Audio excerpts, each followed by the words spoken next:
jika berkumpul 40 orang yang beriman, dipastikan salah satunya ada wali Allah. Sebelum lanjut, jangan lupa sholawat dulu dan subscribe channelnya ya, biar barokah. Wassalam. Bye.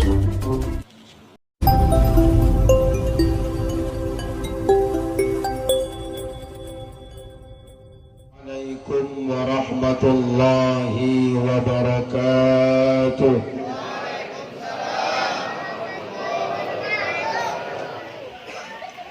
Alhamdulillahil fattahil alim, alladzi khalaqal insana fi ahsani taqwim. Ashhadu an la ilaha illallahul wahidul karim, wa ashhadu anna muhammadan abduhu wa rasuluh ar-raufur rahim. Allahumma salli wa sallim ala sayyidina Muhammadin al-fatihi lima ughliqa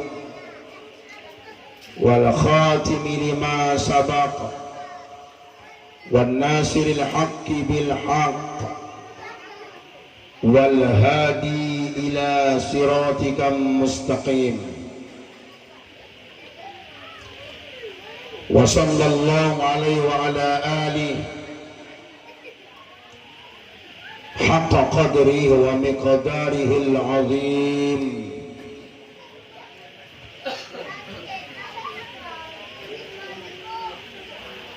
Yang sama-sama kita muliakan para alim, ulama, asatidz, muallim, tuan-tuan guru,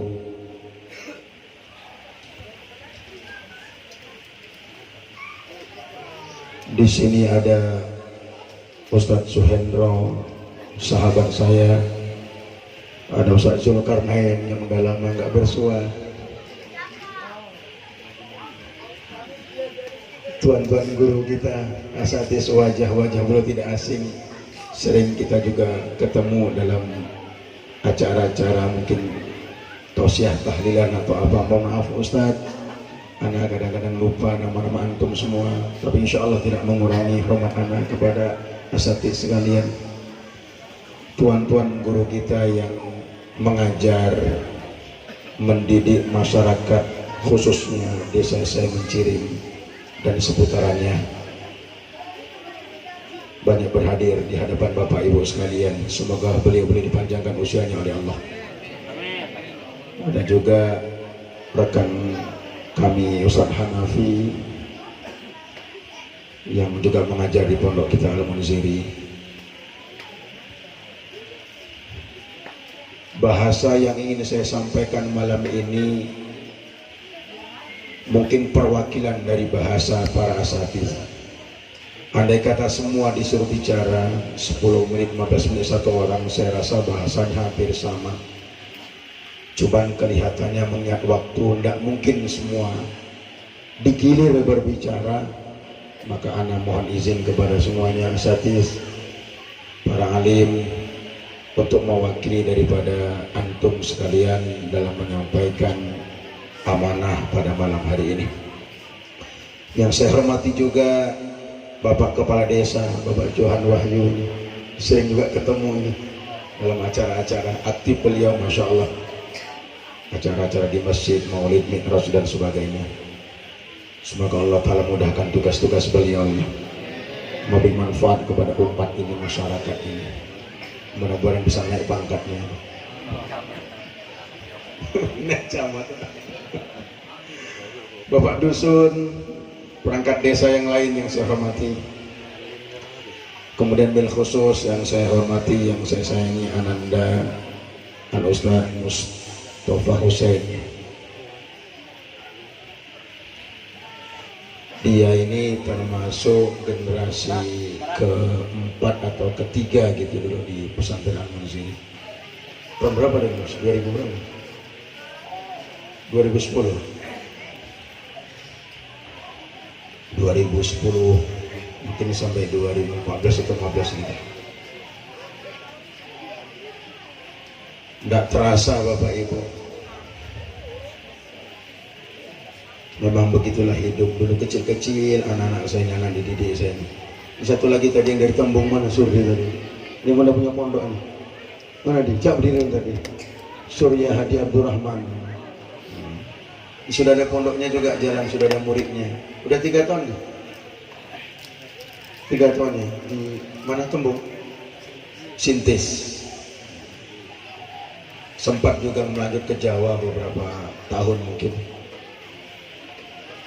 Sehingga saya Zulkarnain, murid saya itu, murid kita itu sudah 7 yang buka pondok, alhamdulillah. Wah, ini satu lagi, ini yang lebih senior lagi, Perang Perak. Dia sudah 5 tahun, jalan 5 tahun lah. Udah ada santri-santri yang nggak tahu Bapak Ibu, begitulah mungkin istilah orang tua, katanya buah nggak jauh jatuh dari pohonnya. Gimana mungkin karakter gurunya, gitulah murid-muridnya. Maksudnya apa? Menang penampilan aja. Dulu guru kami yang mulia yang terpampang, Ki Haji Muhammad Bakri Al-Khalidi LC, umur beliau sekarang 75 tahun. Kalau mengkader kami seperti itu, nantilah sembari berjalan saya sampaikan maksud tujuan dari pendidikan dan sebagainya. Nanti teringat saya sampaikan. Yang saya muliakan, yang saya hormati orang-orang tua kami yang tinggal di desa Asem ini, yang berhadir Bapak Ibu, Masya Allah begitu semangat dan antusias memberikan dukungan kepada Ananda kami ini. Semoga ini merupakan langkah yang baik insya Allah, dan terus akan berjalan dengan baik insya Allah, sampai dengan mengakhiri dengan kebaikan insya Allah. Para alim, para ulama, para asatiz, orang-orang tua kami, bapak-bapak pemuka masyarakat, hadirin wal hadirat yang dimuliakan Allah. Secara garis besar amalan itu ada 2 Bapak Ibu. Ada amalan badaniyah, ada amalan jariyah. Ini secara garis besar. Amalan badaniyah itu adalah amalan yang terbit, yang kita lakukan, yang keluar dari tubuh kita ini. Al-Jawari namanya panca indera. Dari ujung rambut sampai ujung kaki namanya panca indera. Ada mata, ada telinga, ada mulut, ada bibir, ada lidah, ada tangan, ada kaki, ada hati, ada otak. Itu namanya Al-Jawari. Ibarat mesin. Tubuh kita ini ibarat mesin. Mesin yang bisa memproduksi kebaikan pun mesin yang bisa memproduksi keburukan. Maka saya sebut dengan amalan badaniyah. Sholat itu termasuk amalan badaniyah, karena kita kerjakan dengan anggota tubuh. Puasa itu amalan badaniyah. Haji atau umroh badaniyah iya, maliyah amal, mal atau harta juga. Cuman badan kita juga yang mengerjakannya. Berzikir, membaca Al-Quran, berjalan menuju masjid, sehingga kita duduk hari ini di tempat yang insya Allah barakah, kumpul dengan orang-orang yang mulia ini. Dalam athar dikatakan jika berkumpul 40 orang yang beriman, dipastikan salah satunya ada wali Allah. Jika berkumpul 40 orang beriman, dipastikan satu di antaranya ada wali Allah. Kita bertawasul, kita tidak tahu di antara kita siapa yang paling dekat dengan Allah. Bukan yang berbicara ini, juga mungkin bukan yang di depan, Belum tentu juga bapak-bapak yang berada di bawah tenda. Kita nggak tahu, barangkali dia nggak dikenal, nggak disebut pun namanya dalam segala jenis bentuk acara, tapi ta'alluqnya kepada Allah Subhanahu wa ta'ala Jalla wa ala begitu kuat. Kita bertawasul dengan orang-orang seperti itu barangkali, walaupun tidak tertutup kemungkinan yang sering disebut, yang Bapak Ibu lihat ini, tidak tertutup kemungkinan juga termasuk di dalamnya. Yang jelas kita bertawasul dengan keberkahan salah satu orang di antara kita. Amal kita ini dihitung sebagai amal kebaikan. Membuat senyum Nabi Muhammad di alam kuburnya, membuat berat timbangan amal kita di mahsyar nanti insya Allah.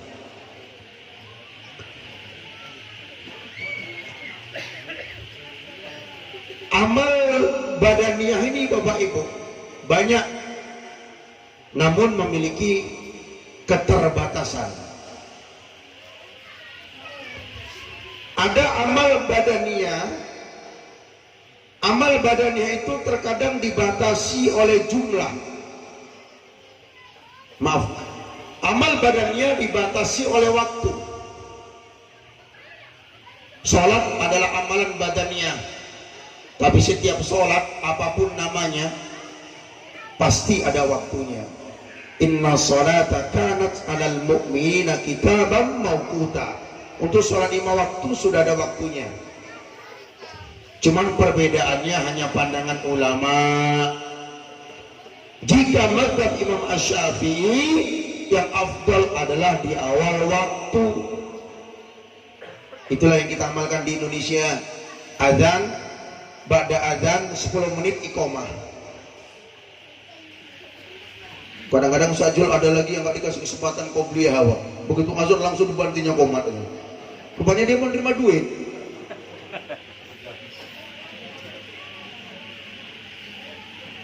Karena kita umumnya mazhab Syafi'i, Imam Syafi'i rahmatullah alaih. Demikian juga dengan di negara-negara Melayu seperti Malaysia, Thailand.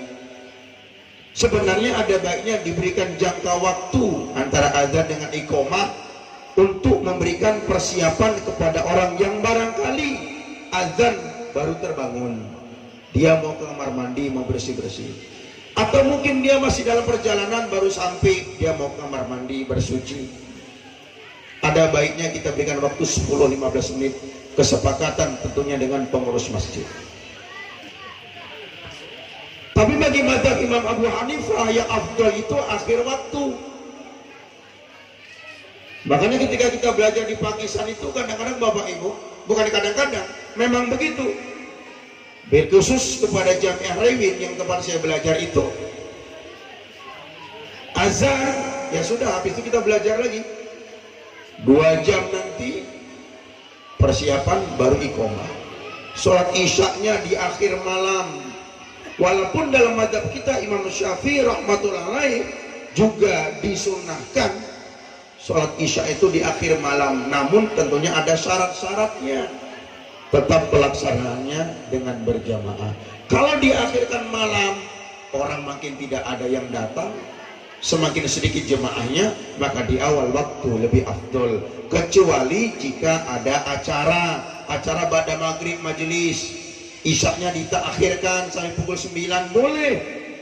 Dihimbau nanti setelah acara kita sholat berjamaah sama-sama, boleh. Karena untuk sholat zuhur dan sholat isya diperbolehkan menundanya. Sholat zuhur ditunda sampai redup sedikit matahari sehingga tidak panas. Kalau sholat isya diakhirkan. Namun untuk kebanyakan masyarakat kita, karena sudah terbiasa di awal waktu, itu pun afdol. Tapi intinya sholat ini adalah ibadah yang waktunya tidak boleh lepas. Saya pernah bilang sama teman, azan subuh lama nunggunya. Lalu saya bilang sama teman orang Pakistan, ini kalau di negara kami sholat jam segini subuhnya, ini sholatnya orang malas.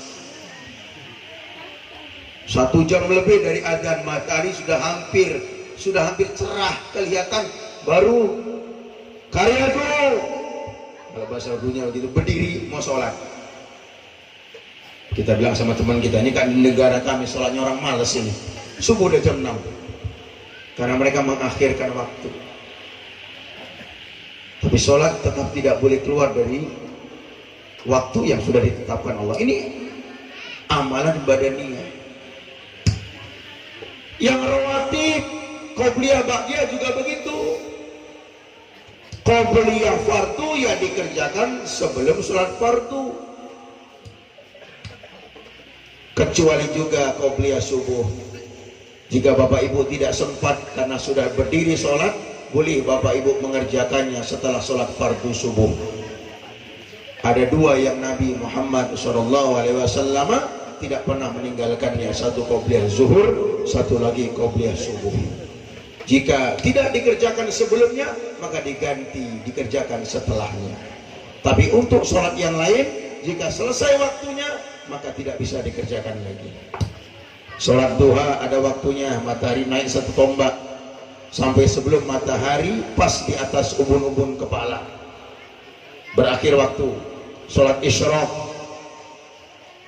kurang lebih matahari naik, hilang waktu haram, matahari sudah sempurna terbit, kurang lebih 100 menit begitu dari waktu subuh, masuklah waktu isyraq. Ada waktunya, berlalu waktunya, maka berlalulah sholat itu. Sholat awabin dikerjakan ba'da maghrib, ba'diyah maghrib. Sholat witir dikerjakan malam hari pada isya sampai dengan sebelum waktu subuh. Sholat tahajud dikerjakan malam, paling afdol sepertiga malam. Ibadah badaniyah yang namanya sholat, Bapak Ibu, tetap dibatasi oleh waktu. Begitu waktunya berakhir, maka tidak bisa kita kerjakan kecuali menunggu hari esok.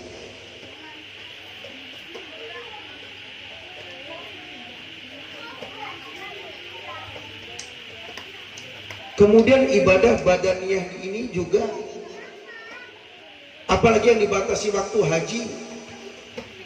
Maaf, Ramadan hanya bulan Ramadan. Di luar Ramadan maka tidak ada ibadah puasa Ramadan. Puasa Syawal di bulan Syawal, puasa Rajab di bulan Rajab, puasa Sya'ban di bulan Sya'ban, dia tetap dibatasi oleh waktu. Puasa sunnah Senin Khamis hanya boleh dikerjakan di Senin Khamis.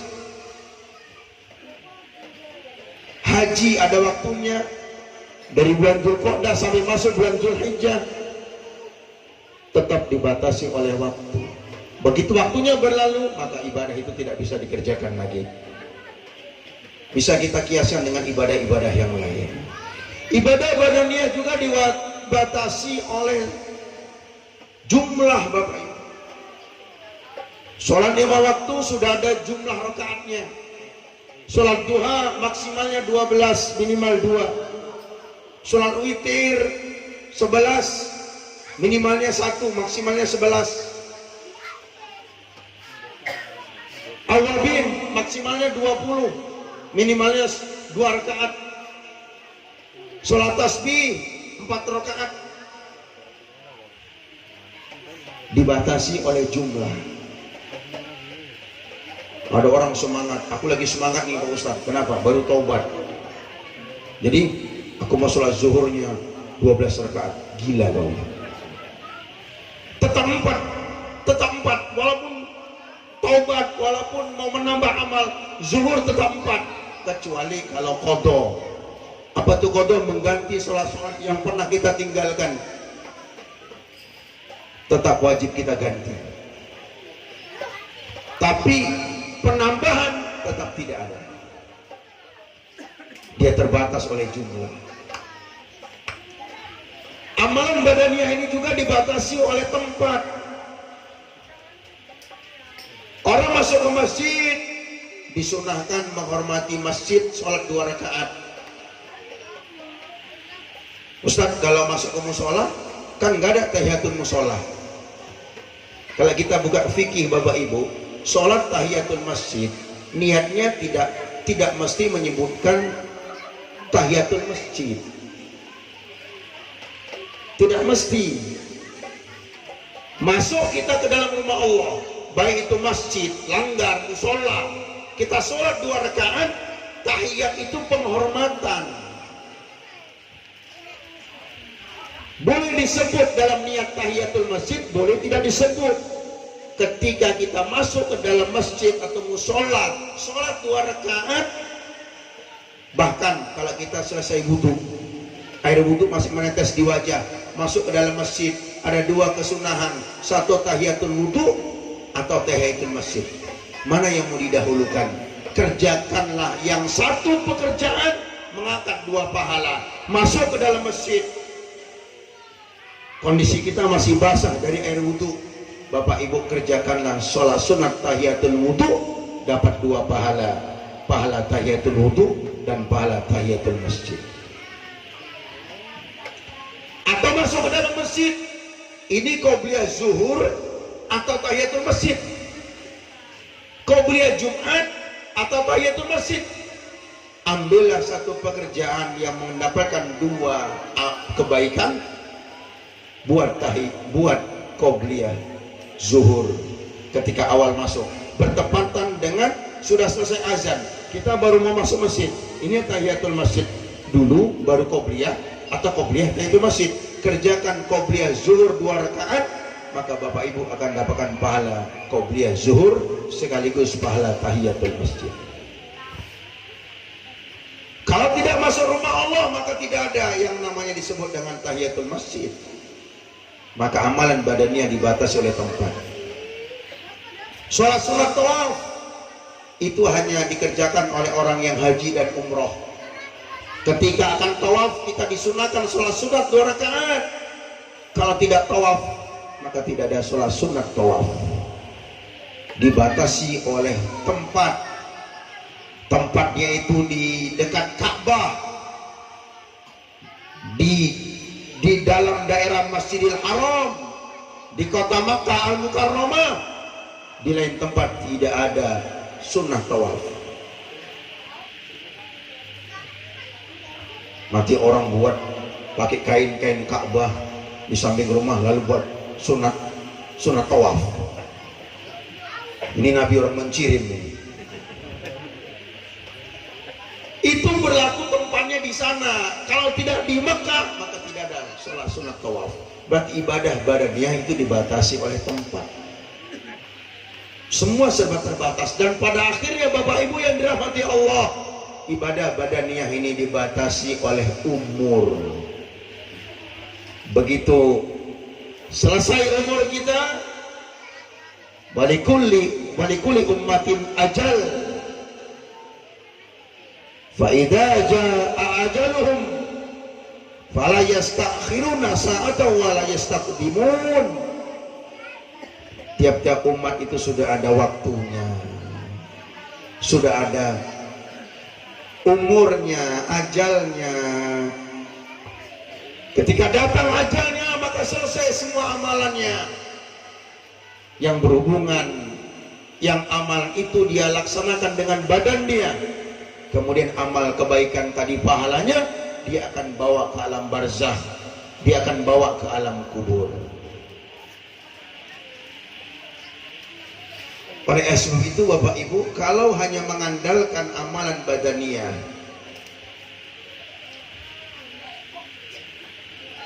dengan itu kita meminta kepada Allah Subhanahu wa Ta'ala keamanan, ketenangan, kesuksesan di akhirat. Dan dengan itu kita masuk ke dalam surga, rasa-rasanya masih kurang dan berat. Saya tahu dari mulai dulu kecil sholat, alhamdulillah sebelum masuk pondok pun sudah sholat memang dari dulu, alhamdulillah. Kalaupun itu dihitunglah umpamanya sampai sekarang berapa ratus atau ribu lah Bapak Ibu sholat kita, kita tahulah berapalah sholat kita, sedekah kita bisa tahulah berapa sih banyaknya sedekah kita. Saya sering bilang dalam pengajian, sebenarnya sebanyak-banyak manapun sedekah kita, masih lebih banyak yang kita nikmati daripada yang kita berikan. Jujurlah, walaupun yang kita nikmati dan kita pakai itu tetap dalam nuansa agama. Rumah yang kita tempati untuk mendidik anak-anak kita, murid-murid kita, jemaah kita buat tempat kebaikan. Walaupun itu rumah ditempati pribadi, tapi fungsinya tetap untuk agama. Kendaraan juga begitu, usaha juga begitu. Namun yang saya maksud, yang kita keluarkan langsung harta itu lepas dari tangan kita. Sebanyak apapun, hari ini orang yang paling banyak infaknya, saya yakin masih lebih banyak yang disimpan di rumah. Oh, ada orang bangun masjid, Ustaz. Sahrum itu kan yang selalu khidmat saya. Saya nggak bilang dia supir saya, tapi saya dibilang dia khidmat saya. Dia bawa kendaraan saya. Dia sering bilang, Ustaz, itu masjid dibangun oleh satu orang. Berapa itu? 1 miliar. 1 miliar pun satu orang bangun masjid dengan harta pribadi, di depositonya, di banknya masih ada 10 miliar. Sawitnya masih ada 100 hektar. Sebanyak manapun saya katakan, orang bersedekah hari ini, tetap yang lebih banyak yang masih digunakan untuk pribadi. Maka saya ingin menyampaikan, ingin menyambung pembicaraan. Yang ingin saya sampaikan adalah amal yang kedua, amal tadi kan amalan badaniah, ini amalan jariah, Bu. Mudah-mudahan ada manfaatnya. Amal jariah ini, badan kita udah gak beramal lagi, udah masuk dalam kubur, udah hancur, dimakan cacing, dimakan tanah, jadi tanah, tapi pahalanya terus mengalir. Ini para asatidz saya katakan tadi, yang saya sampaikan ini perwakilan aja dari apa yang ada di benak-benak beliau ini, ustaz-ustaz yang hadir ini. Karena beliau-beliau pasti sudah hafal, mengerti. Saya hanya menyampaikan perwakilan. Ada beberapa memang hadis yang sama, berbeda tempat masalah amal ini. Cuman saya ambil daripada hadis riwayat Imam Ibnu Majah, daripada Sayyidina Abu Hurairah radhiyallahu ta'ala anhu. Di situ ada sebuah hadis.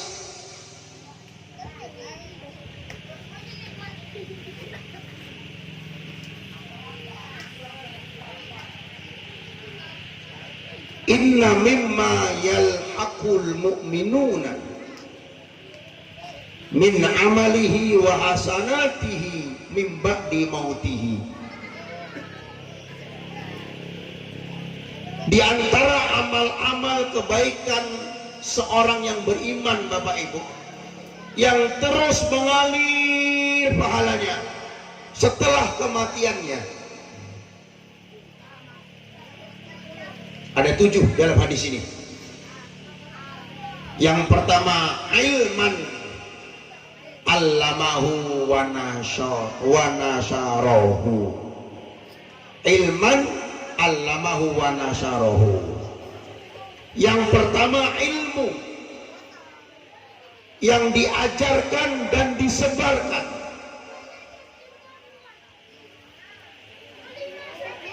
Ini khitabnya memang secara khusus untuk para alim, para ulama, para ustadz. Dari masjid ke masjid, membawa kitab fikih, hadis, tasawuf, tauhid, atau di hadapan santri, atau di hadapan jemaah, mengajarkan ilmu. Ilman allamahu wa nasyarahu. Ilmu yang diajarkan dan disebarkan. Dari masjid ke masjid, dari langgar ke langgar, dari majelis ke majelis.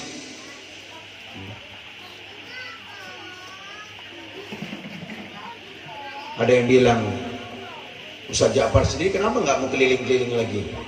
Udah banyak kali nggak keliling-keliling, di pondok aja.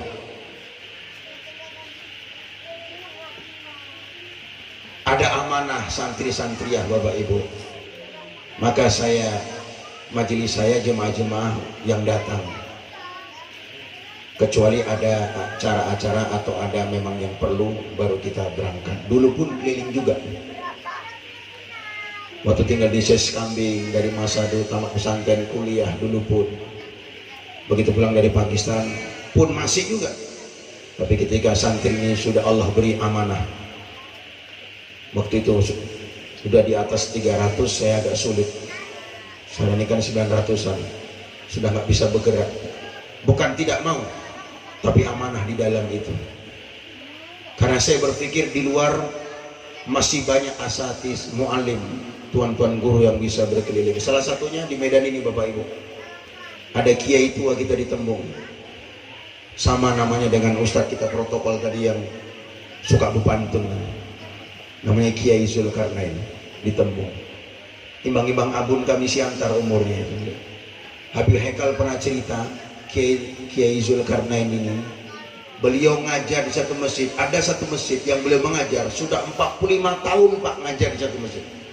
Dari masanya beliau jalan kaki, naik sepeda, sampai sekarang dijemput naik mobil karena sudah uzur. Jadi bapak-bapak kalau jumpa dengan beliau, ciumlah tangannya, mintalah doa.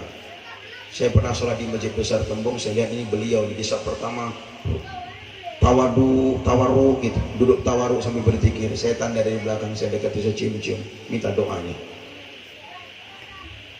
Kata Habib Hekal, inilah kalau mau tahu wali, itulah wali. Mungkin secara dunia mubalik beliau tidak dikenal karena beliau bukan orator dalam ceramah, dari kitab ke kitab mengajar jemaah. Mungkin juga tidak dikenal karena tidak masuk YouTube, tidak viral sebagaimana hari ini. Belajar entah di mana,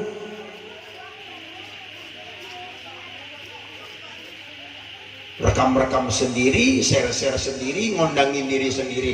Air laut kan memang asin sendiri.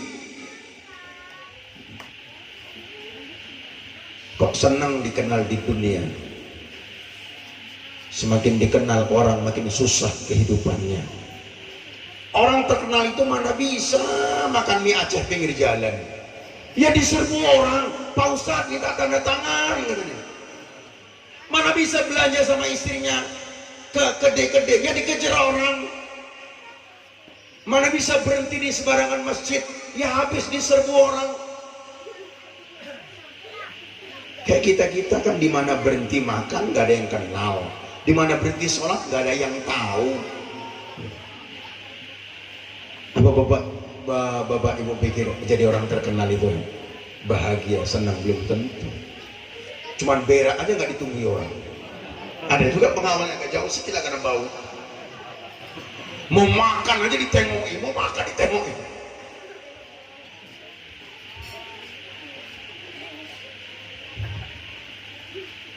Istiqomah. Jadi BKM masjid yang sekarang itu belum lahir, tuan guru itu sudah mengajar di situ. Sampai sekarang BKM-nya ini, yang sekarang cicitnya, sebelum dia lahir udah ngajar di situ. Itu keistiqomahan. Maka berbahagialah para alim, mu'alim yang mengajar, nggak bosan. Mengajarkan ilmu, menyebarkannya Bapak Ibu, subhanallah. Menyebarkannya itu bisa melalui majelis, bisa melalui pendidikan, yang penting menyebarkan ilmu. Maka apabila orang alim tadi meninggal dunia, Pak, Bu, meninggal dunia orang alim tadi, berapa banyak puluh ratus ribu orang yang pernah diajar, maka pahalanya kan terus mengalir kepada orang alim tadi. Maka tadi saya duduk, saya tengok gini, banyak tanaman tempatmu sini. Itu tanaman apa tuh? Duku. Walaupun belum pernah sampai ke Pak Ustadz ya. Belum panen Pak Ustadz ya. Ustadz udah sampai belum? Minta sama dia nanti. Bagi-bagi kita nanti. Saya pikir gini, mah walaupun sebanyak duku, tapi saya pikir gini, ini kalau aku mati dari tempat ini juga lah yang ngalir pahala ke kuburku. Karena dia muridku. Beri ustaz ini juga lah, bapak-bapak semua.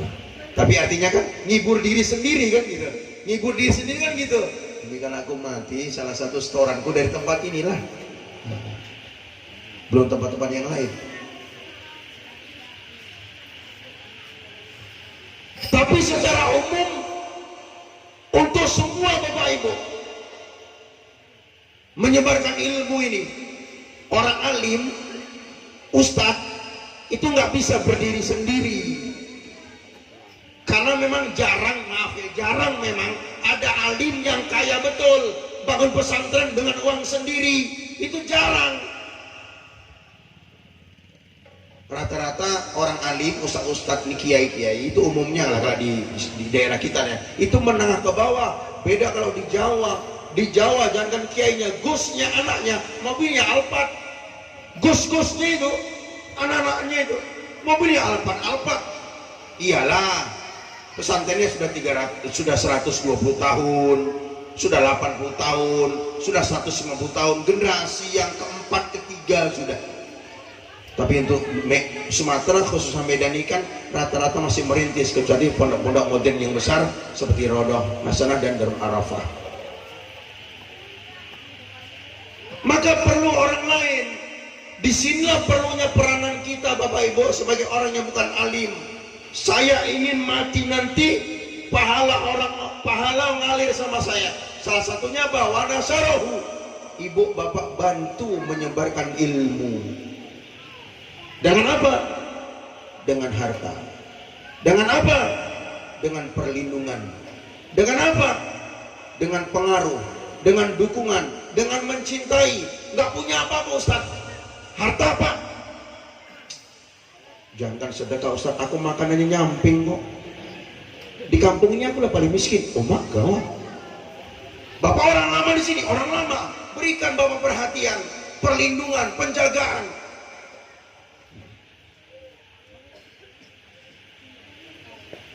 Kenapa kepala desa gitu? Ini dua-dua ini, harta main, perlindungan pemain ini. Pak Wahyu ini, sedep ini, pemimpin muda yang semangat ini. Nampak kalau beliau kata sambutan kan tenang, mapan gitu. Nah, gitu itu karena duitnya banyak. Tenang, karena saya berapa kali jumpa beliau, anyam, tenang, senyum, adem gitu. Kita bantu di mana saja, sebarkanlah ilmu, bantulah. Tuh ada tuan guru kita Kejo akan masuk dulu almarhum ada di Jalan Manggis pengajian, itu yang punya rumah itu Bapak Ibu memang mewakafkan rumahnya untuk majelis. Sampai sekarang diteruskan itu, walaupun Kiai Akan masuk negara diteruskan. Salah satunya adalah sahabat kita, guru kita Kiai Haji Mufti Nasim juga ngajar di situ. Ustaz Bambang juga dulu ngajar di situ. Ustaz Fauzan ngajar di situ. Jadi rumah itu diwakafkan oleh pemiliknya dulu, ceritanya di Jalan Manggis itu sudah puluhan tahun ngaji fikih, tasawuf, tauhid sampai sekarang setiap Ahad pagi. Dan tidak jarang orang-orang seperti itu menyediakan tempat, kemudian memberi makan lagi orang-orang yang datang di majelis itu.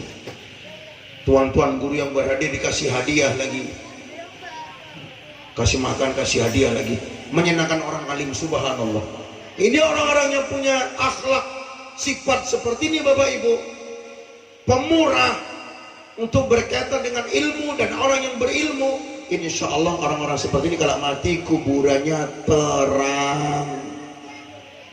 Semoga lahir orang-orang seperti ini dan insya Allah di daerah kita ini, amin. Jadi kita jangan kecil hati. Kalau kita nggak ustadz, nggak alim, nggak ada kesempatan, bantu menyebarkan ilmu. Ada ibu-ibu yang punya rumah sewa banyak di sini. Ustaz, rumah sewa aku 12. Satu ibu wakafkan untuk pengajian, untuk wirid, untuk pengajian, untuk majelis. Ibu yang cari ustadznya, ibu yang kasih uang jalan ustadznya, nggak usah ikut-ikutip lagi. Ibu panggil aja orang kampung untuk ngaji seminggu sekali, cari ustadznya ngaji. Berikan hadiah yang baik, yang terbaik untuk guru, tuan guru ustadz yang hadir. Yang hadir ibu kasih nasi ayam penyet, boleh juga geprek, tabrak, penyet, pijak, ngatur semua. Sama aja itu, ayam juga dipijak namanya, cuman untuk menarik perhatian, ayam keprak, apanya? Rupanya tengok penyet katanya, sama aja, cuma sambelnya hijau sama merah aja. Tinggal pilih lidah mana.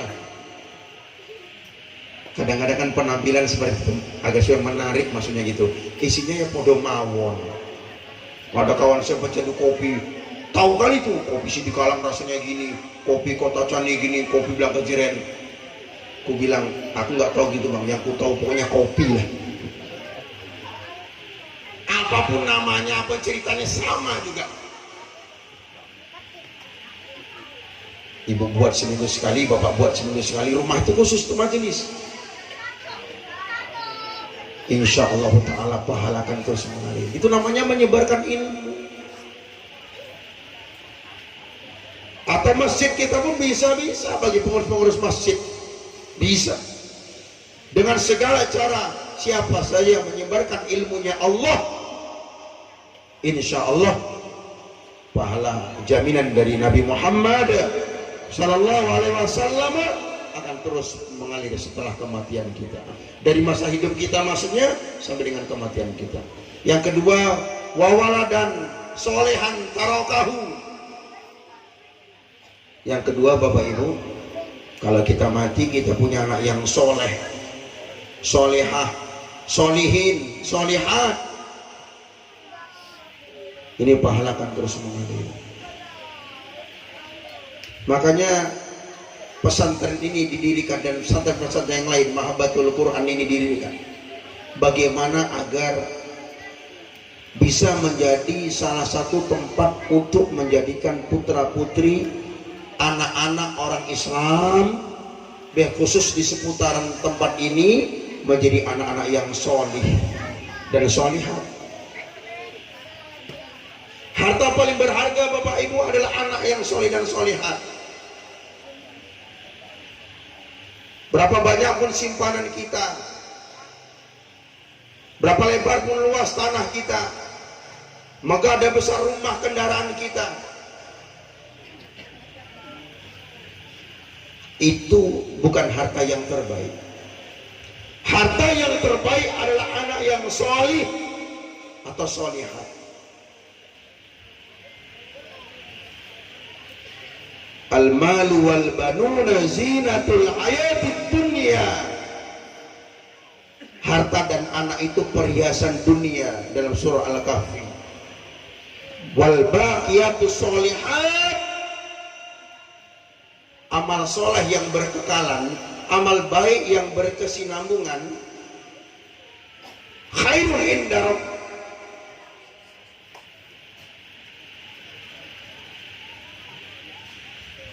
Al-malu wal banuna zinatul hayatid dunya wal baqiyatus sholihat khairun inda rabbika thawaban wa khairun amala. Harta dan anak itu perhiasan dunia.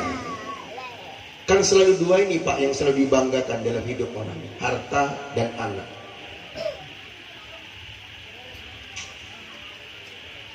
Kau pernah lewat di jalan ini? Pernah. Ada nampak bangunan ruku panjang itu punya saya. Pernah lewat di desa sini? Pernah. Ada di situ nggak terbentang sawah yang lebar? Iya Pak, itu punya saya. Pernah nggak arah ke Bagan Batu sama ke daerah sisi? Pernah Pak. Tahu nggak yang terbentang sawah itu? Punya saya. Kebun saya, sawah saya, rumah saya, mobil saya, tambak saya, ternak saya. Al-mal, harta. Wal banun, dan anak. Anak saya yang pertama lagi ngambil S3 di Libanon. Yang kedua lagi ngambil S2 di Malaysia. Anak. Itu anakku tuh yang itu. Wajar-wajar saja karena Al-Quran yang bercerita. Al-malu wal banun zinatul hayatid dunya. Harta dan anak memang perhiasan dunia, menjadi buah bibir perbincangan orang tua. Dan wajar kalau orang tua itu membanggakan anak, itu satu wajar. Bapak Ibu, ada pepatah Jawa, kalau tidak salah dimaafin. Anak lanangku nyonggoh dhuwur mendem jeru. Anak lanangku nyonggoh dhuwur mendem jeru. Anak laki itu kalau ngangkat tinggi, kalau nanam dalam, itu bahasa Indonesia. Kurang lebih gitu. Anak lanangku nyonggoh dhuwur mendem jeru. Anak laki-laki itu bisa ngangkat derajat orang tuanya setinggi-tingginya. Dan anak laki-laki itu bisa menutup kekurangan orang tua sedalam-dalamnya. kalau anaknya sudah berhasil, baik urusan dunia, lebih-lebih urusan akhirat, maka nama orang tuanya akan ikut jadi mulia dan akan ikut menjadi tinggi, dan orang nggak memperdulikan lagi siapa orang tuanya. Syekh Abdul Qadir Al-Jilani, Sayyidul Aulia, makom beliau ini di atas kepala makomnya wali-wali di masanya. Orang tuanya bukan ulama, tapi orang tuanya pecinta ulama. Setiap kali ada majelis ulama, orang tuanya selalu duduk dekat dengan ulama, duduk dekat paling depan, melihat ulama tadi memberikan nasihat, lalu hatinya bertawasul, ya Allah, dengan keberkahan ulama ini, orang solih ini, jadikan anakku ya Allah orang solih. Allah anugerahkan anaknya Syekh Abdul Qadir Al-Jilani alaihi rahmatullah.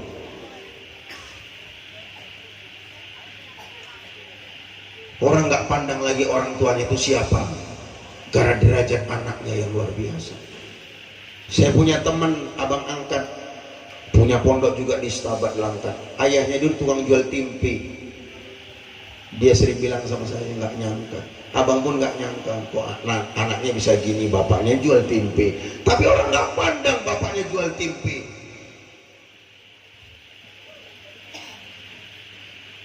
Anak lanangku nyonggoh dhuwur mendem jero. Dia perhiasan dunia, Bapak Ibu. Bisa positif, bisa negatif. Maka lanjutan ayat dipertegas, wal baqiyatus sholihat, karena anak dan harta itu kadang positif, kadang negatif. Nggak jaminan sama kita untuk memberikan kebaikan. Maka lanjutan ayat lagi dikasih oleh Allah yang lebih dijamin lagi daripada harta dan anak. Wal baqiyatus sholihat, amal soleh, amal baik yang berkesinambungan, yang terus, yang kekal, itu lebih baik di sisi Tuhanmu daripada harta dan anak. Lebih baik wa khairun amala, menjadi harapanmu untuk menyelamatkanmu di akhirat daripada harta dan anak. Karena banyak orang gara-gara harta susah nanti dikubur dan akhiratnya. Tidak sedikit orang tua hari ini menjerit dalam kuburnya, menangis di alam barzaknya karena anaknya hari ini. Pak, kalau bapak libur, ada orang hobi mancing, maaf, bawa anaknya mancing sama anak laki-lakinya. Masuk waktu zuhur lewat, masuk waktu asar lewat, pulang jelang maghrib, sampai rumah lewat maghrib, lewat isya. Terus begitu karena bapaknya hobi mancing. Sampailah umurnya orang tuanya meninggal, dikebumikan. Hobi tadi pun melekat di diri anak, mancing. Maka hari Ahad dia pun mancing. Masuk waktu zuhur si anak pun enggak sholat. Pancingnya pas masuk waktu zuhur ditarik sama ikan lele, badu. Dia bilang badu. Bapaknya digebuk dalam kubur. Buah. Gara-gara badu itulah anakmu nggak sholat. Karena lele itulah anakmu nggak sholat. Kau yang ngajarinya dulu. Waktu libur kau bawa mancing, lewat sholat semuanya. Sekarang kau rasakan dalam kubur ini. Dihantam oleh malaikat dalam kubur. Berapa banyak hari ini Bapak Ibu, ruh-ruh orang-orang tua, ruh-ruh ribuan ruh menjerit hari ini. Mungkin itu keluarga kita, orang tua kita, tapi semoga ya Allah dengan barokah kita hadir di majelis ini. Jika ada dari keluarga kita yang sedikit sisa kubur hari ini, angkat ya Allah sisa kuburnya. Dengan keberkahan dari orang-orang yang paling soleh di antara kami hari ini ya Allah, jadikan kubur mereka taman surga ya Allah. Bapak Ibu beruntung Bapak Ibu duduk malam ini di sini. Kita tawasulkan untuk kubur orang tua kita, nenek, kakek, buyut kita. Lalu bagaimana mereka-mereka yang hari ini tidak duduk di majelis yang baik seperti ini?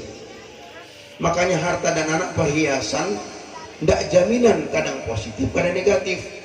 Juga saya ingatkan, ada orang Bapak Ibu punya mobil, punya duit, hobinya makan di luar. Termasuk ketika buka Ramadan, cari kedai nasi lesehan rumah yang paling makan yang paling enak. Jelang maghrib kumpul semua anak semua situ semua. Begitu beduk buat azan makanlah di kedai nasi tadi. Lewatlah maghrib. Sudah jelang isya mereka keluar dari rumah makan. Masuk waktu isya, masuk taraweh, mereka masih di mobil jalan-jalan. Begitu terus, niatnya baik, mau ngajak anak istri buka bersama. Tapi gara-gara buka bersama di kedai nasi, di tempat lesehan, tinggallah sholat maghrib, isya dan tarawih. Datanglah masanya orang tua tadi meninggal dunia. Kebiasaan itu diteruskan oleh anak dan cucunya. Lalu anaknya bilang kepada anaknya lagi, cucu si meninggal, dulu kakekmu sering bawa ayah ke tempat ini kalau buka puasa. Sekarang kita buka puasa di tempat ini. Buka puasa nggak sholat maghrib, lewat sholat isya nggak tarawih, maka orang tuanya diazab dalam kubur karena telah mewariskan satu perbuatan amalan yang sia-sia, meninggalkan perintah Allah. Hati-hati dengan harta dan anak Bapak Ibu. Tapi kalau Bapak Ibu latih guyup, tuh ada ngaji di Mahabatul Quran Ustaz Mustafa, bawalah kemari. Tuh ada maulid di masjid ini, itu ada pengajian Ustaz Suhendro, Ustaz Zulkarnain, asatis yang lain ada pengajian. Bawalah anak, istri bonceng naik kereta, subuh berjamaah umpamanya, atau apakah nama pengajiannya, datang, ajak. Nanti kalau Bapak Ibu meninggal dunia, anak tadi ikutin perbuatan itu, maka kubur Bapak Ibu makin hari makin terang, makin hari makin terang, makin hari makin terang.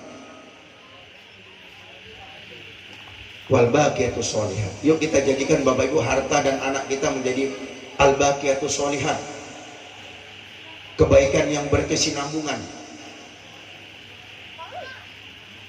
Besok nanti malam pulang ke rumah ibu tengok ada celengan di rumah. Iki celengan iki sakjane aring tuku cincin iki emas iki. Cuman Ustaz Ja'far ngomong bengi harta digunake nggih amal soleh. Tak bongkarailah tak tuku semen. Terkenang Mahabatul Quran. Ustaz Mus titip yo sesak semen. Titip yo 100 batu bata, 50 batu bata. Tapi kalau Pak Kepala Desa Pak Wahyu ini 1 truk 100 sak nampaknya misalnya ini. Beliau ini kalau mau beramal sempurna ini, dengan apapun bisa, dengan kekuasaan. Ayo gotong orang. Jadi kan kalau kata Syekh Zainuddin dulu, tunjuknya orang yang umarok atau orang kaya kan laku. Gotong royong berangkat. Coba nih orang miskin gotong royong, batukmu gotong royong.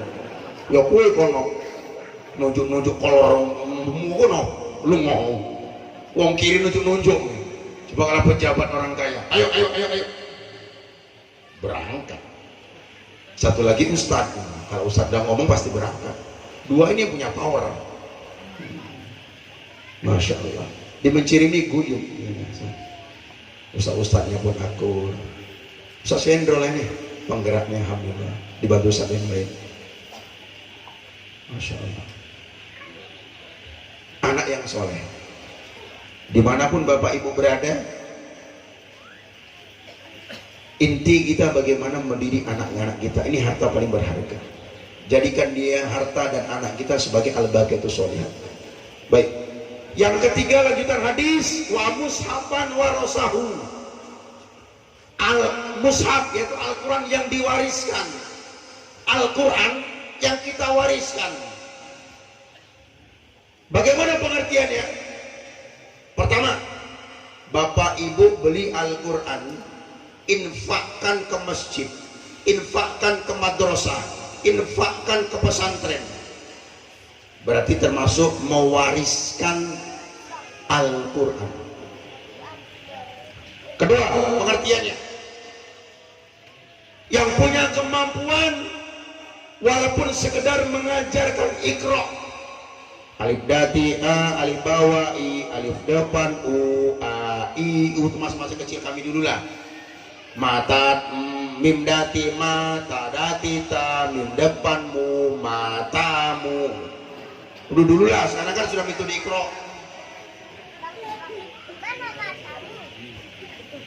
Bisa dengan itu ajarkan, ajari,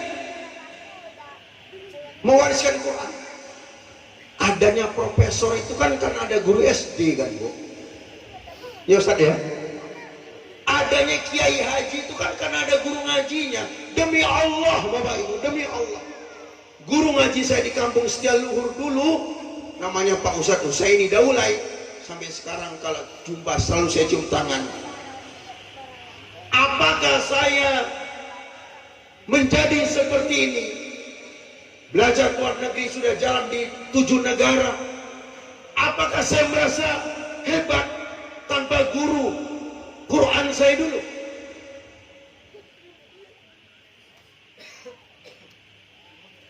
Ini kadang-kadang orang udah berilmu, udah bertitel sama guru ngajinya dulu. Nampak guru ngajinya lewat sepeda di cepat-cepat naik NMAX, disalib pula tuan gurunya. Mutang naik mobil gurunya dilewatin saja, dikasih becek aja, cus katanya, kena becek mukanya. Orang jadi orang hebat itu karena ada guru dasar. Orang bisa jadi hafiz Quran itu karena ada guru dasar Iqra-nya. Ini Mustafa ini, guru dia dulu yang ngajar dia Iqra masih ada di pesantren kita, Ustaz Rinal gitu. Ngajarin sampai sekarang Iqra aja ngajarnya. Sementara yang diajari sudah kubro dia, sudah pun mau buka pesantren. Lalu apa dia kalau nyala Ustaz Rinal nggak hormat? Atau murid-murid saya yang lain, atau siapa sajalah.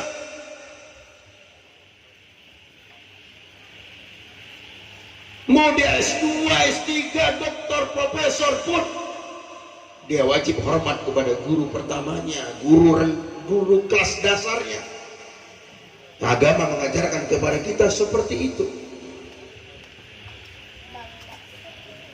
Wariskan Al-Quran ini Bapak Ibu. Termasuklah pesantren ini, ananda kita Ustaz Mustafa ini dalam rangka untuk apa? Wa mushafan warasahu, untuk mewariskan Al-Quran. Ini pahala akan terus mengalir. Bapak Ibu yang punya TPK, TPQ, apalah semua namanya, yang berbasickan Al-Quran, itu juga mewariskan Al-Quran. Setelah mereka dibagus bacaannya, punya sedikit hafalannya, diantarkan ke pondok-pondok tahfidz. Memudahkan guru tahfidz itu tidak capek lagi menggemblengnya. Cuman terkadang begitulah. Bukankah tingkat bangunan yang bertingkat 5, 6, sampai 10, 15 itu bisa berdiri karena pondasinya kokoh dan kuat. Tanpa pondasi tidak akan ada bangunan tingkat yang berdiri kokoh.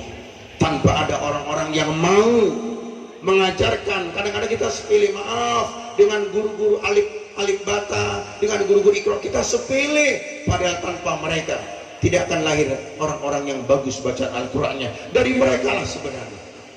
Maka mari kita hormati, kita takzim, kita agungkan mereka-mereka, kita muliakan, karena itu adalah bahagian dari amal jariah. Dan siapa saja yang membantu program itu, insya Allah akan mendapatkan pahala jariah. Yang ketiga, bagaimana cara mewariskan Al-Quran? Bapak Ibu pergi ke pondok-pondok yang penghafal Quran, lalu tanya sama pimpinannya, ada di sini anak yang masih mau belajar tapi nggak mampu orang tuanya. Oh ada Bu, ada Pak. Berapa di sini uang makannya setiap bulan? Sekian. Uang jajannya ya terserah, ada yang beragam. Maka Bapak Ibu ambil, saya ambil paket lah setahun, paket 2 tahun saya biayai. Dibiayailah anak tadi, dia belajar hafal Quran, Bapak Ibu membiayainya di pondok itu. Maka Bapak Ibu termasuk orang yang mewariskan Al-Quran, memindahkan, maaf, contoh dari mushaf Quran ke dada-dada remaja-remaji, anak-anak tadi yang sedang menghafal Quran.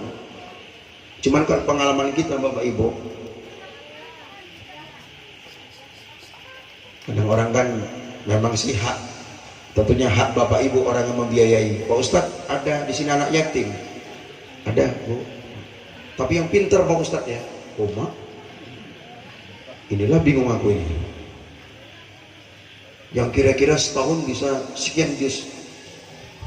Ustadz-ustadz yang saya muliakan, para mu'alim, saya pondok putra saya sudah 14 tahun. Saya belajar di negara Pakistan, negara yang paling banyak sedunia mengeluarkan para hufaz Quran. Di sana biasa setiap satu rumah itu ada 2-3 yang hafal Quran. Anaknya 5, 2 alim pandai kitab kuning, 3 khusus hafal Quran. Itu biasa buat di Pakistan. Seluruh masjid-masjid imamnya hafiz Quran.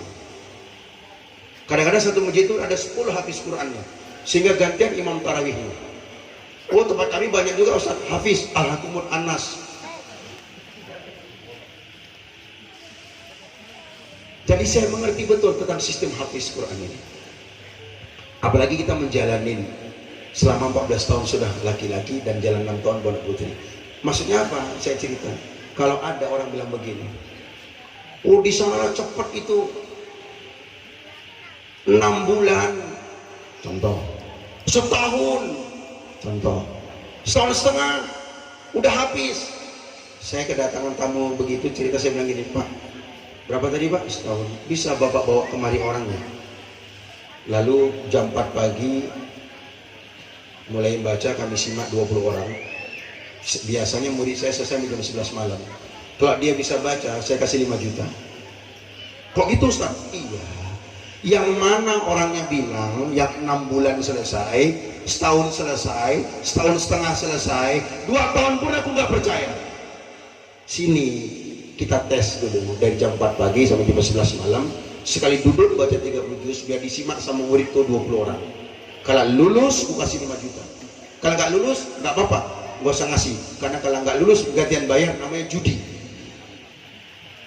Buat perlombaan, siapa menang kasih hadiah, itu nggak judi. Yang ngasih hadiah 1 orang, itu nggak judi. Tapi kalau sum pakai pendaftaran, kumpul-kumpul, nanti yang menang dapat, yang enggak itu judi. Bapak-bapak senyum karena ini lagi demam bola.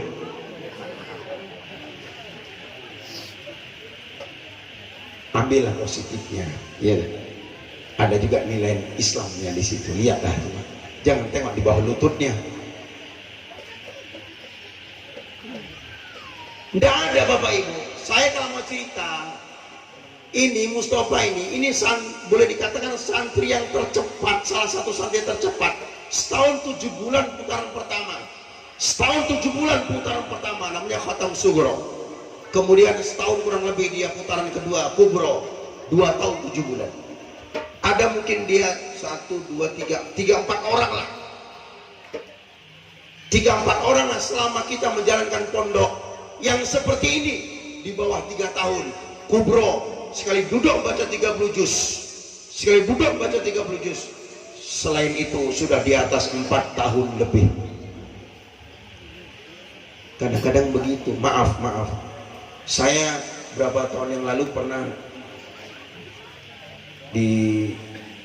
diajak di acara ayahanda kita, Kiai Haji Zulfikar Hajar, sini Jabal Nur sini. Beliau manggil saya Ananda karena saya manggilnya ayah. Slogannya amat 1 tahun habis Quran. Saya senyum aja. Ananda Capa bisa bantu saya? Ya, aku repot lah ya begini. Sekarang itu nggak dominan lagi di situ. Maksudnya sudah menjadi terpadu. Nggak itunya intinya. Orang kadang-kadang kan itu tadi untuk narik simpati. Habis 6 bulan, habis 7 bulan, habis tahun. Saya berpikir gini, kalau di zamannya Imam Syafi'i, Imam Nawawi dan generasi, mungkinlah belum ada namanya Indomie, mie Aceh belum ada, rokok masih daun main linting, internet nggak ono, HP nggak ono. Lah zaman saiki melek moto wis buso, mangan sing dipangan wis subhat, yang didengar sudah subhat, yang dilihat sudah subhat. Cerita setahun habis, batukmu. Alah jujur lah kita, anak siapa hari ini nggak pegang HP? Yang sudah bisa jalan, anak siapa yang nggak pegang HP hari ini? Kalau bukan, apa ya bahasanya, bukan seperti yang umum yang bisa didapatkan dengan begitu saja. Berapa banyak puluhan bahkan ratusan santri saya yang berguguran pindah ke kitab, nggak tahan di Quran, setelah 3-4 tahun nggak sanggup, atrek lalu masuk kitab. Al-Quran ini kalamullah Bapak Ibu. Kalau dengan setahun 2 tahun lalu hafal Quran yang betul-betul hafal ya. Saya punya teman-teman asatis, alumni pesantren saya dulu. Kadang-kadang teman saya ada ceramah wisuda santri tahfiz Quran. Saya kadang seluruh, bang bisa nggak kirim rekamannya bang? Senyap. Bang bisa nggak dari pondok tuh kirim rekamannya bang? Senyap. Kalau cuma wisuda, foto-foto, itu kita udah buat dari dulu, sekarang nggak lagi gitu, itu ngapain lagi? Ada nggak rekamannya? Dia baca betul A sampai Z Quran itu, lalu di wisuda. Kami pondok-pondok yang di bawah naungan tabligh Markas Marelan, Madani Marelan, kami ada tim Robito, ketuanya Ustadz Abdillah bin J dan Ustadz Akhil Marjuk, dua-dua tamutan Pakistan, sama kami dulu. Robito ada 30 pondok seluruh Sumatera sampai Aceh yang kala ujian mereka yang mengambil, mesti lulus standar mereka. Itu saja pun santri-santri terbaik kita kirim karantina ke Binjai, sudah baca 5 juz di pondoknya, di karantina di Binjai lagi, ditangani mereka langsung beliau-beliau yang menangani menyimaknya, itu membutuhkan waktu 4 bulan baru bisa baca 30 juz sekali duduk. Setelah itu diwisuda, dan ini sudah gelombang yang ketiga. Kok muncul pondok-pondok 7 bulan selesai? Pisang goreng apa? Nanti ditanya cuman Wadduha Nas yang ingat, lainnya enggak. Saya enggak perlu paparkan, datang aja Bapak Ibu musyawarah sama murid saya ini, Mustafa, dia ngerti. Sebab tahapan menghafal itu apa saja. Yang berat itu bukan setorannya Bapak Ibu. Kalau setorannya itu anak-anak sekarang 1 lembar banyak yang bisa. Masalahnya mengulang hafalan yang belakang itu yang jadi beban. Itu yang suka lupa dan selalu lupa. Bukan setoran baru. Kalau setoran baru 2 lembar, 3 lembar banyak orang yang sanggup. Generasi saya dulu ngapal di Pakistan Bapak Ibu, nggak ada yang lebih dari 1,5 tahun. Sampai Maulana guru kami heran nengok kami. Kalian ini setiap seminggu sekali khatam separah. Seminggu 1 juz. Guru kami heran nengok kami. Teman-teman saya ada berapa orang tamatan Darul Arafah, sama juga seperti itu. Karena kami udah gede-gede, saya sudah sarjana, saya menghafal itu. Baru saya belajar hadis. Heran guru kami itu. 9 bulan, setahun 2 bulan, setahun 5 bulan, selesai. Bahkan waktu itu saya sudah punya istri pun lagi, yang sudah meninggal istri saya itu. Karena begitu akad langsung saya berangkat. Karena kita sudah dewasa, kita nggak mau main-main dalam belajar, kita serius diberikan kawan-kawan yang lain. Di bawah setahun 5 bulan kami selesaikan semua. Baru kami melanjut lagi tingkatan berikutnya. Yang berat itu hafalan belakang. Kita mau yang habis itu betul-betul yang memang habis Quran, yang memang dia bisa baca sekali duduk. Jalan 6 tahun pondok putri kita itu sudah ada 6 orang putri yang sudah baca 30 juz sekali duduk. Jalan 6 tahun Bu, baru mengorbitkan 6 orang. Tapi baca Qurannya 3 hari berturut-turut, 1 hari 30 juz, kita buat 3 kali. Sekarang di Al-Munziri gitu, nggak sekali lagi. Baca 30 juz hari ini, besok 30 juz lagi, besok 30 juz lagi. Baru kita katakan khotam kubro.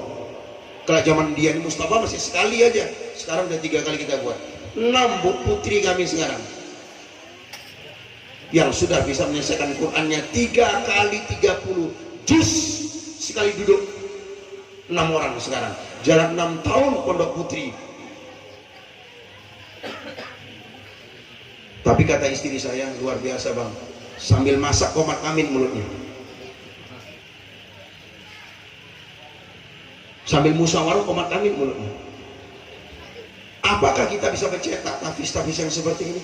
Atau cuma ngapal sekali jalan wisuda habis itu hilang? Itu namanya almarhum hafid, almarhum juz 30, almarhum surah Al-Baqarah, almarhum surah Ali Imran, almarhum atau almarhumah. Hati-hati, maafin. Jangan kita kadang tertipu dengan slogan-slogan seperti. Coba dalami, coba masuk, coba tanya jujur. Coba tanya jujur sama yang ngajar. Ustaz, kalau sekian betul bisa dibaca? Boleh? Oh ya bisa. Boleh setelah wisuda anakku mau ku tes sama aku sendiri. Ku bacakan. Bisa nggak anakku nyambung? Ini yang berat dalam problem pendidikan tahfidzul Quran. Jadi kalau nanti ada yang anak ibu mondok 3-4 tahun itu biasa Bapak Ibu. Anak saya kandung yang besar ini sudah jalan 3 tahun lebih. Sekarang masih ngunci 5-5 sama saya sendiri, sama uminya. Kasih capek saya kasih sama uminya.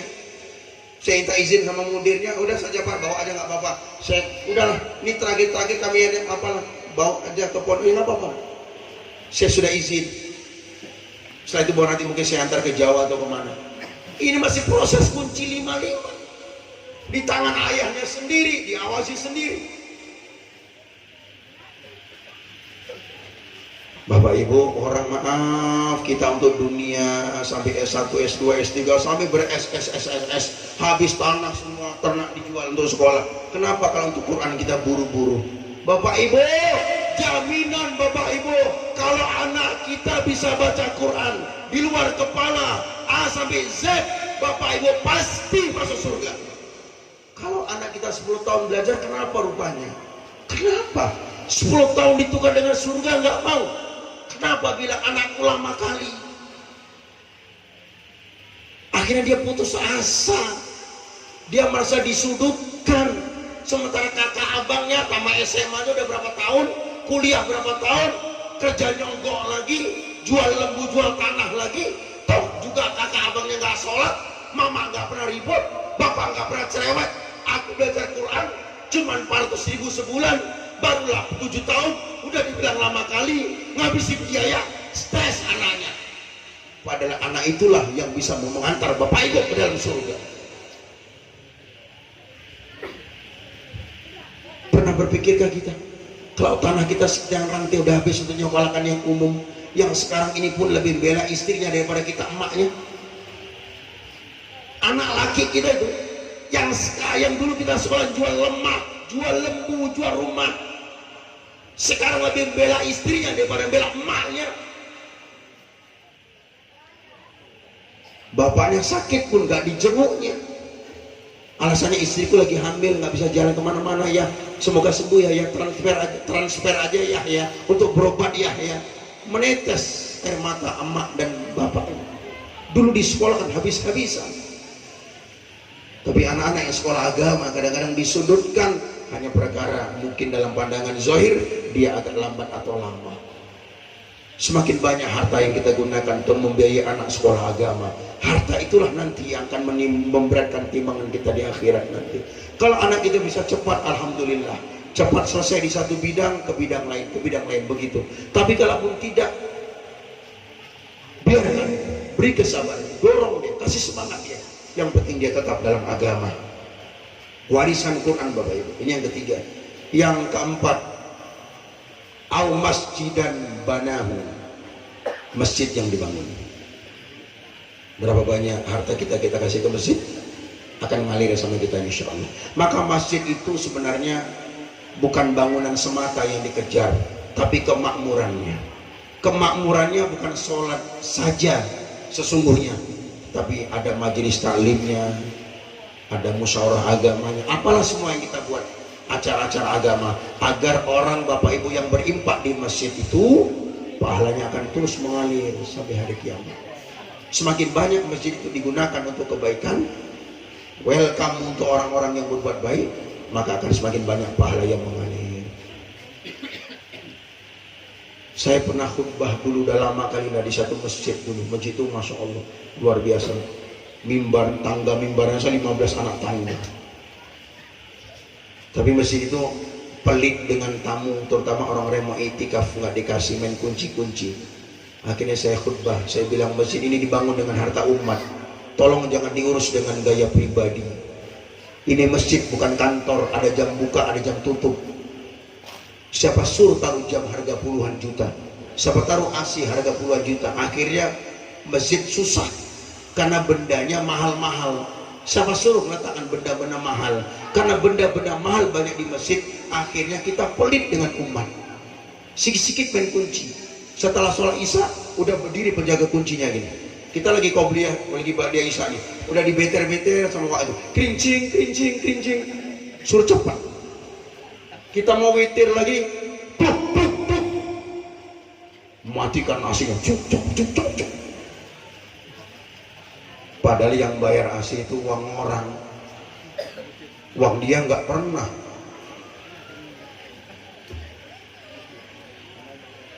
Tapi masjid kayak pribadi. Begitu sampai rumah saya ditelepon, Ustaz, untuk jawab berikutnya nggak usah masuk lagi ya, Ustaz. Oh ya nggak apa-apa, alhamdulillah. Mau sajul, masa itu sajul, masa itu hadiah untuk Ustaz khotib masih cepat limpul. Mereka udah 700 sajul. Keras tuh sajul, pukulan keren itu sumber makanku padahal itu. Begitu sampai rumah, Ustaz, jawab berikutnya jangan masuk lagi ya. Masjid umat diurus gaya pribadi. Nanti kalau yang impah-impah ini di akhir pahalanya sedikit, dia akan nuntut sama pengurus masjid. Karena tujuan orang berimpah ke masjid bagaimana pahalanya banyak mengalir. Maka harta yang kita gunakan untuk membangun masjid, insya Allah pahalanya akan terus mengalir. Yang berikutnya, aubaitan di ibni sabil banahu, membangun rumah-rumah untuk musafir. Bapak Ibu, di zaman dahulu kan orang musafir naik kuda, unta, naik keledai, itu dibuat rumah-rumah khusus untuk penginapan, nggak bayar. Rumah-rumah itulah yang dimaksud dalam hadis ini. Kalau masa dulu, masa sekarang hotel banyak, tapi beragam. Paling murah Cepet Limpul, ada 200, 2,5, 300 tema tempatnya. Makkah, Madinah, wow, hotel banyak, tapi juga bayar. Dalam hadis ini dibuat gratis untuk musafir dan tamu. Kalau begitu bagaimana Ustaz? Kalau begitu namanya asrama santri. Santri ini musafir. Kalau sholat Jumat dia pelengkap, tapi tidak termasuk hitungan Jumat karena dia bukan mustautin. Maka Jumatnya santri ikut orang kampung. Dalam hati Imam Syafi'i sahnya Jumat 40 orang. Kalau Jumatnya masjid itu sah, maka Jumat santri pun ikut sah. Kalau orang kampung Jumatnya nggak sah, santri pun nggak ikut sah. Santri nggak dihitung karena dia musafir, dia bukan mustautin, dia bukan mukim. Bagaimana Ustaz Jumat orang yang nggak sampai 40? Dalam kitab-kitab fikih disunahkan, dianjurkan kita i'adah zuhur, mengulang salat zuhur jika kita bilangan 40 itu tidak tercapai. Oleh sebab itu dalam membuat masjid mesti kita perkirakan tersedot nggak jemaah sana, tersedot nggak jemaah sini. Buat masjid karena Allah semata-mata, bukan buat masjid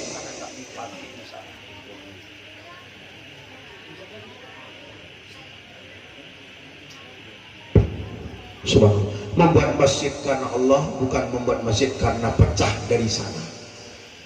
Buat masjid karena gak cocok dengan pengurus sana, lalu buat masjid. Ingat, kalau dengan membuat masjid baru tersedot masa Jumat, lalu berkurang bilangan Jumat, bukan pahala yang didapat, dosa yang terus mengalir. Sebagaimana masjid akan melahirkan pahala terus sampai hari kiamat bagi yang bersedekah dan berinfak kepadanya, demikian juga masjid akan memberikan dosa bagi orang-orang yang memecah belah penduduknya. Hati-hati. Jadi membangun asrama, Bapak Ibu, membangun asrama santri ini adalah sama dengan membangun tempat musafir. Bantu Bapak Ibu dengan apa yang bisa Bapak Ibu bantu, semen, batu, apa sajalah. Paling sedikit Bapak Ibu Saya dulu masa nyantri, saya suka mendengarkan ceramah almarhum Kiai Zainuddin MZ alaihi rahmatullah. Beliau pernah ceramah di Mustafafiyah Pesantren Purbabaru. Beliau katakan yang punya harta bantu dengan hartanya, yang punya kekuasaan bantu dengan kekuasaannya, yang punya wewenang dengan wewenangnya. Sampai beliau cerita panjang, yang nggak bisa bantu apa-apa, diem aja. Diem itu udah bantu pondok. Jangan udah nggak bantu, nyeritain, ngomelin. Pesantren apa kombong ayam? Pesantren apa kombong ayam? Tapi insya Allah masyarakat sini, ibu-ibu sini insya Allah sama aja. Insya Allah. Itulah doktrinan guru kami Bapak Ibu. Buat pendidikan itu bukan uangnya dulu. Dalam bahasa Al-Quran ya, in tansurullaha yansurkum. Jika kau bantu agama Allah, syaratnya bantu dulu agama Allah, baru Allah bantu. Kalau punya uang 1 miliar dulu baru buka pondok, itu namanya bukan berjuang tapi bisnis. Berapa banyak pondok-pondok besar diawali dari Gubuk Reot, Tebu Ireng, Wali Songo. Pondok-pondok besar dulu diawali dari balai bambu, diawali dari 1 rantai 2 rantai, sekarang puluhan hektar. Bukankah adanya besar karena dari yang kecil? Manistakoma karomah, sama istiqomah akan karomah mulia. Man sabata nabata, sampai tetap dia akan tumbuh. Pesan agung kita Ustaz sampaikan malam ini, buka pondok ini ya, yang tadi saya sampaikan di awal tadi. Maksud buka pondok ini Bapak Ibu, guru kami mengajarkan adalah maksudnya bisa mengajar. Maksudnya bukan bangunan, maksudnya juga bukan banyak santri, maksudnya juga bukan luas tanah. Bukan, maksud buka pondok agar bagaimana kita ini bisa mengajar. Dengan mengajar berarti kita sudah melaksanakan perintah Allah dan melaksanakan perintah baginda Nabi besar Muhammad Rasulullah Sallallahu Alaihi Wasallam. Yang ketiga, dengan membuka pondok agama kita terjaga karena lingkungannya kan teralokasi sendiri. Dengan lingkungan santri, dengan buka pondok, kita bisa mengajak santri ibadah bersama-sama, tahajud berjamaah, sholat tasbih berjamaah, 5 waktu berjamaah, zikir berjamaah, selawat berjamaah. Sudah paham lah apa yang Ustaz buat. Dimana kau dulu belajar sudah melihat itu semua. Itu dari guru-guru kita. Jadi maksud buka pondok ini bukan murid banyak, bukan bangunan besar mewah, bukan tanah yang luas. Maka saya pesankan sama Mumus, jangan kejar ambisi tapi kejar maksud. Tanah itu keperluan, bangunan itu keperluan, maksud adalah mengajar. Sajul, kami ada pertemuan Sendro beberapa waktu yang lalu di Kandis. Adik kelas saya peresmian, saya disuruh ceramah. Waktu mau ceramah itu malam kami makan sama Pak Kiai. Ada satu teman saya bilang begini, Bun, manggilkan kami Bun, itu si Fulan, bilangkan kawan kami nih, si Fulan itu pondoknya la yamutu fiha wa la yahya. Santri cuma 3-4, si Fulan disebutkan ya namanya. Bedalah sama akhi ini, bilangkan saya, akhi Jakbar ini pun begini, bisa maju gini, katanya dia. Merah wajah Pak Kiai itu, merah wajah, marah. Kau tahu Uwais Al-Qarni? Siapa yang nggak kenal Uwais Al-Qarni? Wali yang nggak terkenal. Uwais Al-Qarni itu ulama yang nggak punya santri, kiai yang nggak punya murid, kata guru kami. Tapi nanti di akhirat, ketika Uwais Al-Qarni akan masuk ke dalam surga, diadang oleh malaikat. Berhenti wahai Uwais, berhenti. Balikkan wajahmu, putar badanmu. Diputar oleh Uwais Al-Qarni. Sekarang kau berikan syafaat kepada sebanyak mana orang yang kau mau, baru kau masuk ke dalam surga. Lalu kiai kami bilang, sama yang ngomong dari teman saya, kau nggak ridho kalau kau dikasih Allah 5 murid, tapi Allah ridho sama kamu? dikasih 3 murid sampai kau mati, tapi 3-3 jadi ulama, kau nggak mau? Maksud bukan murid banyak. Belum tentu yang murid sedikit itu tidak mulia. Juga nggak jaminan murid banyak itu mulia. Lalu beliau bilang, yang mudah-mudahan Ja'far ini banyak muridnya mulia. Tapi kan itu nggak jaminan, kata beliau. Jangan kalian memburu banyak murid, memburu bangunan, memperluas tanah, lupa sama maksud ngajar. Nanti udah kelebaran tanahnya, berkebun pula. Enggak jadi mengajar. Kau ajak pula bapak menghadiatin berkebun. Bawalah, bapak suruh berkebun. Nanti bangunan banyak, ada bantuan 1 miliar melalui Pak Wahyu kepala desa, 1 miliar tingkat. Yang ngisi muridnya gondorwo. Allah Ta'ala yang tahu kita. Allah Ta'ala yang tahu ini pantasan dikasih kapan. Mustafa Hussein, tahu umurmu baru segini, kebutuhanmu masih segini. Kalau aku kasih segini, kata Allah, nanti kau nggak bisa menggunakan. Entah apa-apa jadinya. Bukan makin ngajar, makin rawon aja. Nanti dikasih alpat keliling aja, nggak ngajar. Nanti dikasih bangunan banyak, busuk masuk semen 1000 sak, pasir 200 lanter, rusak jalannya, marah orang. Akhirnya sibuk ngatur bangunan, anak-anak terlantar. Husnuzonlah kepada Allah. Allah yang tahu kondisi kita. Demikian Bapak Ibu kita hidup di masyarakat. Apa saja yang Allah kasih itu yang terbaik untuk kita. Sebenarnya yang membuat tidak cukup itu adalah bukan keperluan, bukan kebutuhan, tapi angan-angan, penampilan. Kalau kebutuhan Bapak Ibu, maaf, orang sehari makan sekali masih bisa hidup. Betul Bu? Betul Bu? Sehari sekali makan masih bisa hidup. Makan pakai goreng telur masih bisa hidup. Cuman karena penampilan, makan pengen enak-enak, bilang kan rezekiku seret. Cuman nggak seret, kau makan pagi ayam goreng, siang kau pecel lele, malam kau bebek guling. Cuman nggak seret. Jam tangan kalau harga 100.000 udah bisa dipakai. Karena ingin penampilan, jamnya jutaan. Akhirnya bilang, susah mau beli jam aja belum bisa. Ya belum bisa, harus kau mau beli jam yang 5 juta. Sendal 25.000 udah bisa. Dibilangnya payah. Udah beli sendal aja belum cukup-cukupin. Cemana? Karena kau mau pakai sendal harga 300.000. Yang membuat kita ini nggak cukup itu adalah keinginan-keinginan kita.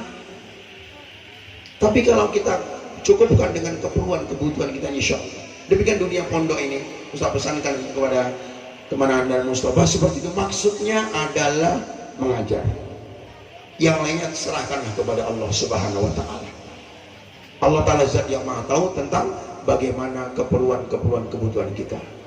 Baik, yang selanjutnya sedikit lagi, au nahron ajrohu, orang yang mengalirkan air sungai, orang yang menjaga aliran sungai, aliran sawah itu terbagus Bu, itu pahalanya besar. Karena aliran sawah itu airnya bersih, dipakai ke padi, ke ternak, ke kebun. Jangan kita kira kalau kita ngotori paret, buang sampah, air jadi jorok, enggak, dosa, itu dosa. Sebab menjaga kebersihan air parit, air sungai, itu adalah bagian dari amal yang terus mengalir pahalanya. Nah, kalau untuk di masyarakat kita, bisa juga saya terjemahkan adalah berinfak sumur bor, berinfak air bersih. Ustaz Mustafa, udah ada belum air bersihnya? Belum. Dari saya lah, saya bor itu. Maka selama air tadi dipakai Bu, untuk ngaji, untuk berwudu, untuk apa semua lah, pahala akan ngalir. Atau bapak ibu-ibu yang menanggung itu uang air listrik masjid, itu aku yang nanggung, maka semua air masjid yang dipakai pahala yang ngalir kepada bapak ibu yang Allah Subhanahu wa Ta'ala. Baru yang terakhir adalah au sodakotan akhrajaha mimalihi fi sihati wa hayati, yaitu sodakoh yang kita keluarkan pada masa kita sehat dan masa hidup. Itu pahalanya jauh lebih besar daripada sodakoh yang dikeluarkan atas nama kita oleh ahli waris kita setelah kita meninggal dunia. Walaupun itu baik, saya infak 100 sak ya Ustadz Mus, pahalanya aku hadiahkan untuk almarhum bapak saya Haji Fulan, untuk almarhumah mama saya, bagus. Pak Ustadz Jol, Pak Ustadz Endro, saya kurban satu nama, pahalanya saya hadiahkan untuk emak saya, bagus. Tapi yang paling bagus Bapak Ibu, sodako yang kita keluarkan, harta yang kita keluarkan di masa kita sekarang masih hidup dan masih sehat,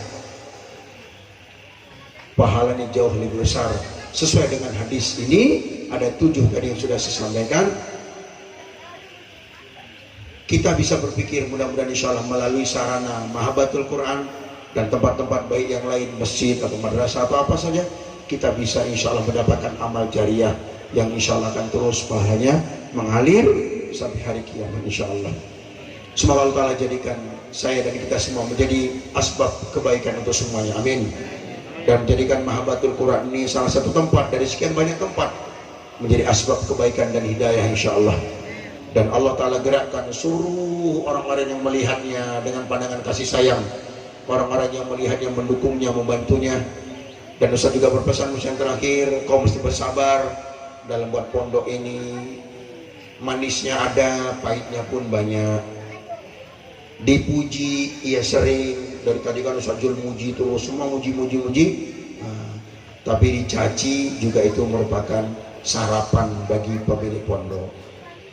Biasa itu.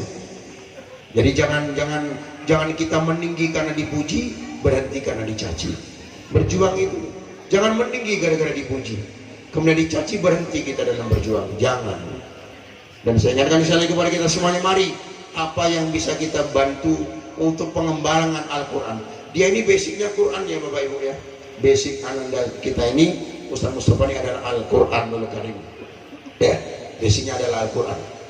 Adapun masalah hal-hal keilmuan yang lainnya, banyak guru-guru kita di seputaran mencirim, Ustaz Asatis, mualim-mualim kita, mungkin masalah fikih dan lain-lain sebagainya. Maka kita jadikan tempat ini sebagai salah satu tempat yang insya Allah Ta'ala menjadi asbab lahirnya anak-anak, remaja-remaja yang dalam dadanya tersimpan Al-Quranul Karim, dan akan menjadi amal jariah bagi kita semua insya Allah yang berhadir ini. Insya Allah yang berhadir ini menjadi amal jariah bagi kita. Bapak Ibu datang aja ke tempat ini, pertanda Bapak Ibu suka, ridho sama tempat ini. Setelah ini Bapak Ibu nggak mau bantu apapun, berdiam diri nggak bantu apapun, tapi juga tidak menjelekkan. Yakinlah Bapak Ibu tetap mendapat pahala dengan sebab hadirnya sekali saja malam ini di tempat ini.